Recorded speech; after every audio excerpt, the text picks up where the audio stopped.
Gaming team coach. We sat down with our expert Weldon, who told us what are the different roles a team coach has.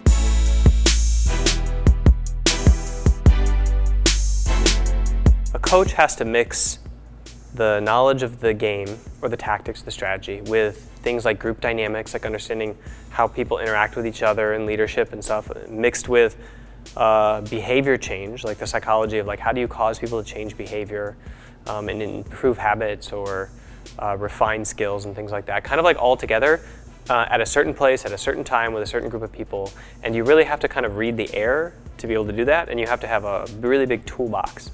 So I like to think of coaching as a less scientific role and more of like an artistic role where you're kind of like mixing all of these elements together and kind of like painting a season. In electronic sports, there's not a really big bench, so there's not a really big 20 people on the sideline waiting to get play in a game and substitutions happening mid-fly. So you have to come early and start figuring out how to motivate your players from the get-go internally. We don't have the ability necessarily to do a lot of drills and a lot of kind of like traditional sports stuff where we're scrimmaging our own teams internally over and over from a set point.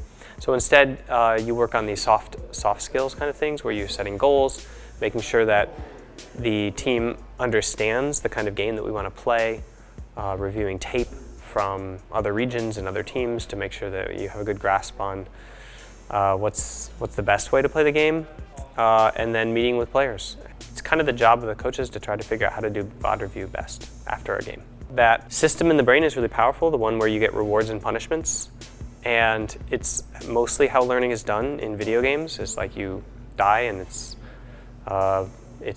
bad for your game, so you learn to like not do that, or you get a reward because you did something, so you learn to do that more. And so kind of like what you focus on in the post game determines the timbre of the team and what players want to do and don't want to do.